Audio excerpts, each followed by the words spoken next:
Great answer. Regardless if they have $1 million or not. I want you to feel like it. Okay, so talking about money, let's talk about money. How did you get the gig with Floyd Mayweather? I know how difficult it is. Logan. Now he's fighting Deji. Is he broke? Is Mayweather broke? Are y'all new here? Yeah. Is he broke? Yeah. He's broke. You'll see reports. You mentioned 100 million for Floyd. The reports are 130. First off, he's never gotten 100 million for a fight. Not even remotely close. But there's reports of 130. Wow. There's reports online that Floyd's a billionaire. There's reports that he was the highest paid athlete in this year. Claims have surfaced from a former employee of Floyd Mayweather Jr. alleging that he may not be as financially secure as publicly perceived, suggesting that displays of wealth are used to maintain his image.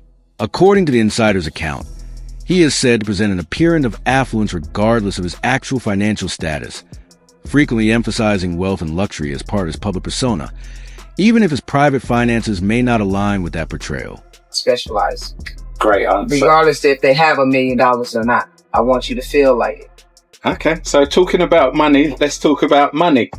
How did you get the gig with Floyd Mayweather? I know how difficult it is for women to get jobs in male-dominated careers. I have a friend that is the only female licensed boxing promoter in the world, so I know some of the challenges you must have come across. So tell me how you got this gig. Well, first of all, what a lot of people don't know, Floyd and I have been friends since 2001. And I used to work at a barbershop that he used to come to, and he already had a barber. So I think already, it was just something that was inevitable that was going to happen eventually anyway. Floyd Mayweather Jr. has faced questions from observers, such as Logan Paul, regarding his continued participation in exhibition bouts. Some fans have wondered why someone perceived to be extremely wealthy would keep taking part in these types of matches. These events are often viewed as lucrative but less competitive opportunities, which has led to speculation about his motivations. Critics and commentators have suggested that the choice of opponents and the exhibition format have fueled ongoing debate about whether these appearances are driven by financial incentives rather than competitive goals. Assertions from Floyd Mayweather Jr. that his financial obligations have been settled. Some reports linked to the IRS indicate that outstanding tax balances may still exist. This contrast between his statements and reported figures has led to discussion about his actual financial position. Observers have interpreted the situation as a potentially significant liability rather than a minor issue, contributing to ongoing speculation about the difference between his public image and his underlying financial reality.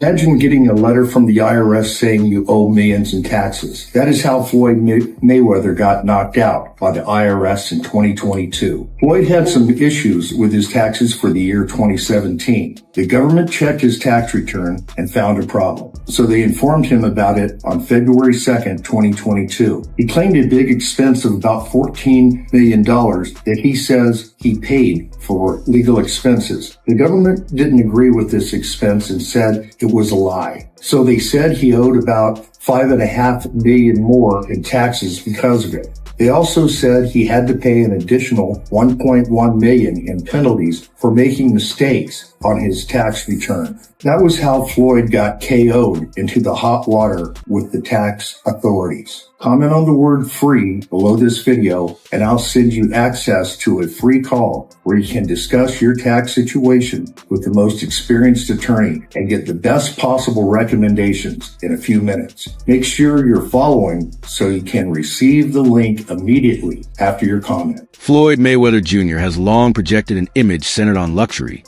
frequently highlighting items such as diamond-studded watches and a collection of high-end vehicles. This consistent emphasis on visible wealth has shaped much of his public persona. As a result, discussions have emerged around how such an identity holds up beyond the peak of constant attention. Observers note that when a public figure's image is closely associated with material displays, maintaining that image can become more challenging if income streams change. These perceptions have contributed to ongoing speculation about his financial stability, as his outward presentation continues to be closely tied to the display of luxury assets. I don't understand why the need to package these things Africans, black people do, packaging. They appear to be. Why do you want to appear to be rich instead of be rich? I'm not into this. I mean, you just propaganda. He's just said he bought 400 million flats in New York, and none of them were real. Why do you feel the need to embarrass yourself like that? Just live your life and enjoy. Nobody cares how much Bugatti you got. Nobody cares about how much Ferrari or how much watch your watch cost, 18 million, whatever. Nobody cares.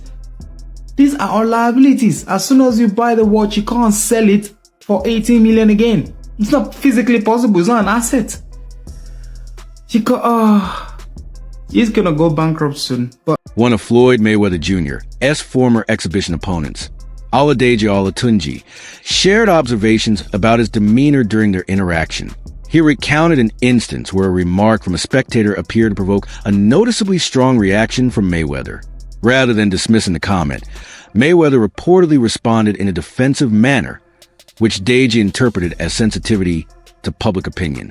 According to his account, moments like these suggest a tendency to assert dominance in small exchanges, which he believes may point to a continued desire for validation alongside recognition of his accomplishments. I'm not asking how much, but did you get paid at least some of it up front? Yes. Okay. Because obviously Logan, when he fought, he keeps talking about how he still hasn't got anything. Yeah. And now you have fought him. Yeah. You got some of it at least. I mean, I just have better better manager, agent, all of that. Although you may not have done it if Logan had just been paid, right? Like maybe you needed Logan to... No, it's because it's like, remember when I fought Vinny Hackett? No, yeah, true. No one Same at that thing event got paid. happened. Everyone apart from you and Gib, right? Yeah, me and Gib, we got paid. Yeah. But Yeah. shout out manager. Yeah. I don't know. Can we say his name? yeah, say name, yeah. Shout out Lim. Chiverano. I'm like, Man like Can we Chiverano. say- Oh, really? oh my god, he's so fake and he's insecure as hell. And the thing is, I don't even care about saying all this stuff. Yeah, you're not gonna fight me, are you, bitch? Okay. He's so insecure. So let me just tell you like some things that happened. Okay. So this was the Dubai podcast.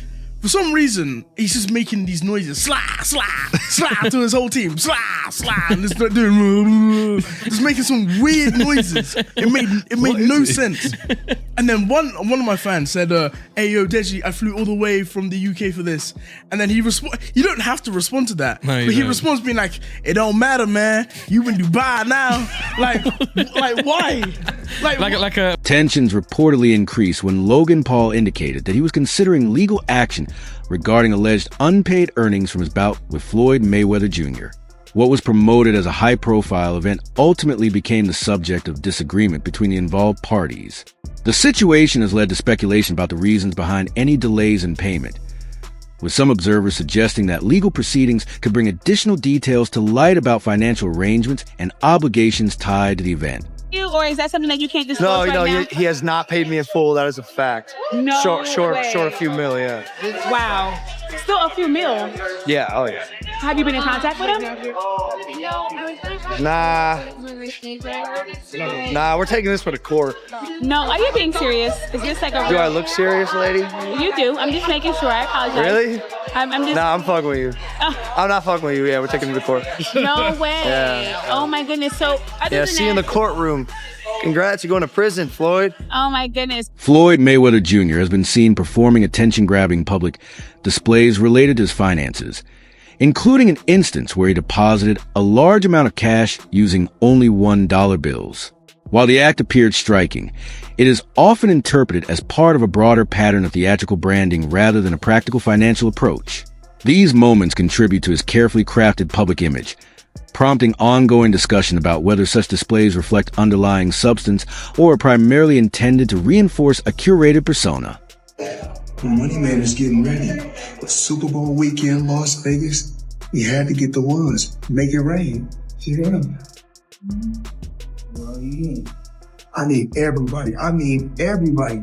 Had girl collection Thursday, Friday, Saturday, Sunday the Super Bowl. But whoever win or lose, it don't matter. I need everybody there. Girl collection. Yeah.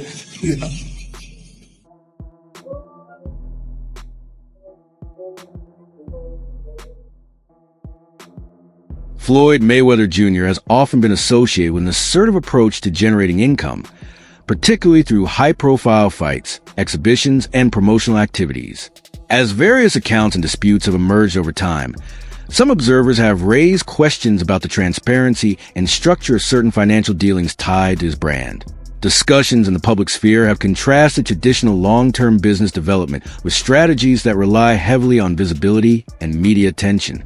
These perspectives have contributed to ongoing debate about how his methods are interpreted, particularly in relation to how revenue is generated and presented within his broader public persona. Floyd Mayweather is the most successful boxer in history with a 50-0 record and one of the wealthiest athletes of all time with $1 billion in earnings. But I bet you didn't know it all started with a $750,000 bet on himself. Here's the wild story. In 2006, Floyd Mayweather was 10 years into his boxing career and earning over $5 million per fight. At the time, Mayweather was signed to Bob Arum's top-ranked boxing promotion, a partnership which saw Arum get 25% of Mayweather's fight purse. But Mayweather wanted more, and in 2006, he turned down $8 million to fight Antonio Margarita and said he deserved $20 million to fight Oscar De La Hoya. Arum wasn't happy and wouldn't pay up, so Mayweather paid the $750,000 exit fee in his contract to leave Top Rank. Mayweather then went on to promote his own fights, earning a percentage of every ticket, hot dog, and beer sold at the event, and most importantly, all pay-per-views sold. And just 1 year later in 2007, after leaving Top Rank,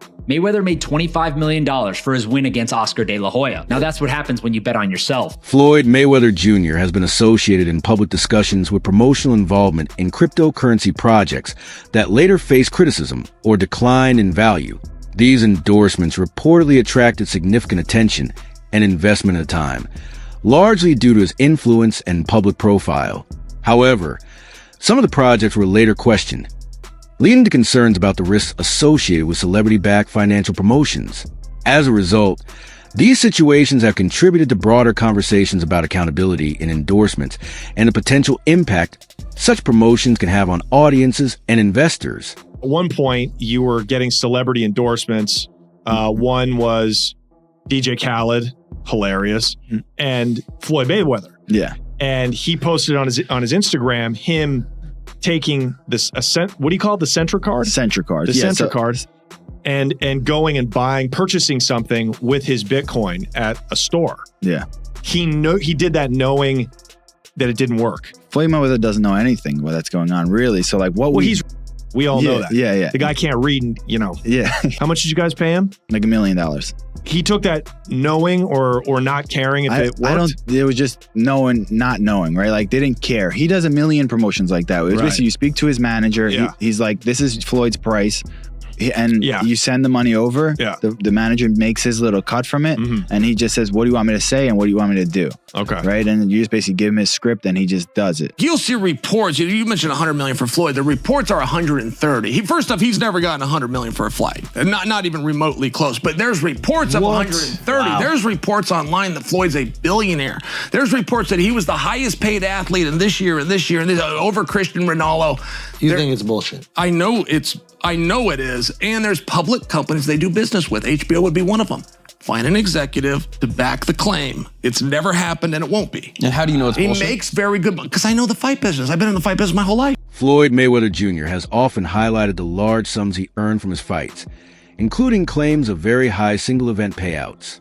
However, within the boxing industry, some observers have questioned exact figures, noting that detailed breakdowns are not always publicly available. These discussions have led to differing interpretations of his earnings, with some suggesting that the numbers may be presented in a way that emphasize the scale and impact. Mayweather has also consistently positioned himself at the top of boxing history, frequently expressing confidence in his accomplishments. While self-assurance is common among elite athletes, his repeated emphasis on his own greatness has been seen by some as a defining aspect of his public image, contributing to both his strong following and the polarizing opinions surrounding him. Still waiting? Well, I think I'm separated now. I don't think there's no boxer in history that has accomplished what I've accomplished. Not bragging or boasting, just speaking the truth. I take my hat off to a lot of legendary champions, that paved the way for me to be where I'm at in the sport of boxing. But that was their era, and this is my era. Had a tremendous career. And we got young fighters that's on the rise, that's under our banner. The ultimate goal is to find the next Floyd Mayweather that can break my records. So is Gervonta Davis. Among the various legal disputes associated with Floyd Mayweather Jr., one reported case involved a Miami-based jeweler who alleged that high-value items were received without full payment being completed. Similar claims have appeared in other discussions as well, contributing to ongoing questions about transactions tied to luxury goods. Despite frequently displaying expensive jewelry on social media, these situations have led some observers to ask about the handling of related payments and obligations. Mayweather has often responded to criticism by characterizing it as jealousy. While this reflects his consistent stance in addressing public scrutiny, the contrasting viewpoints continue to fuel debate between supporters and critics regarding the interpretation of such claims and the broader narrative surrounding his public image. You always remember this. Jealousy, people jealous of you, comes with success. So anytime you're successful, people gonna be jealous of you. People not always gonna like you. It's the same thing like my job. I still go there and be at my best. If you're doing good, they got something to say. If you're doing bad, they got something to say. So do what makes you happy. Because you see this jet, you see this private jet that we own? I got it because I did what the fuck I wanted to do. I made over $1 billion. You know why? Because I did what the fuck I wanted to do. Do what the fuck you want to do. The only thing we can do is take one day at a time. You know, that's all we can do. No one is perfect. Every day we strive to be perfectionists, but no one is perfect. I make mistakes. You know, I've said things that I shouldn't have said when I was younger. I've done things that I shouldn't have done when I was younger. I'm not perfect, but we live and we learn. That's a part of growing. Floyd Mayweather Jr. has made claims over time regarding extremely high single-night earnings, including figures cited around $350 million. However, such statements have often been met with skepticism due to the limited availability of detailed, independently verified financial breakdowns. His transition from the pretty boy image to the money persona is widely understood as a deliberate rebranding effort that aligned with his confident demeanor and promotional style. This shift helped elevate his marketability and global recognition, but also contributed to an image that is closely tied to visible displays of wealth. As a result, his public persona has become one that is frequently associated with maintaining and demonstrating financial success, which continues to shape how audiences interpret both his claims and his legacy. No, you got it. So they devised a plan. Go from pretty boy to money. See, pretty boy loved to throw hands, but money was a defensive specialist. In fact, he's easily considered as the greatest defensive boxer of all time. But that wasn't the only reason he changed his name. Look at that man's face. See, Mayweather was known to talk smack and aggravate people, but this made things even worse because now he's blocking and running away. So people was like, you doing all this talking, but you running. But as he's moving away, he's throwing in some hits here and there. And before you know, when the fight's over, he lands so many more hits that he always wins. So people would always say, Mayweather, you boring. You not throwing hands for real. But his reply was always, nah, do something about it. So people lost it. They started paying to see him lose. But this strategy was none other than Muhammad Ali. He would talk so much trash that people would pay to see him lose. And they would get disappointed every time. So they would come back next time and spend some more money. But the only person winning is Muhammad Ali. So this turns Mayweather into one of the richest athletes of all time. Why? Because of his brittle hand. Floyd Mayweather Jr. has been the subject of various claims and allegations over time regarding his financial dealings and business activities. Some reports and discussions have pointed to disputes involving unpaid transactions and partnerships connected to luxury purchases, including instances linked to rapper Tyga. These accounts have contributed to broader narratives that examine the consistency between his public image and reported financial behavior. Observers have noted that repeated controversies of this nature are often interpreted as patterns, though such claims are typically part of ongoing public and legal discussions rather than confirmed conclusions. This is how Floyd Mayweather and Tyga might get away without paying $4 million in jewelry. So a lot of wealthy people buy assets or luxury items under business entities. This allows them to pay less tax while also having protection against lawsuits personally. In this case, Tyga and Floyd used a watch broker and some upfront cash to make the deal go through. But as the days passed, no payment was made on the balance that was due, and even their agent admitted they owed $4 million. So what these two did is they signed and paid to use in a business, and then before paying the full amount, give gifted it to themselves on behalf of the business that bought it. Therefore, the broker can't go after Floyd or Tiger because they didn't buy it from them personally. A business that they may control bought it and then gifted it to them, but in this sense is completely separate. But what they did is how the rich get richer. Us in our daily lives have no protection from lawsuits, but as soon as you use a business, the laws completely change. So I'm not saying you should do this or that they'll even get away with this, but it's definitely an interesting way to get expensive jewelry cheaper. That wraps up today's video. Thanks for watching. Make sure to stay tuned, and we'll catch you in the next one.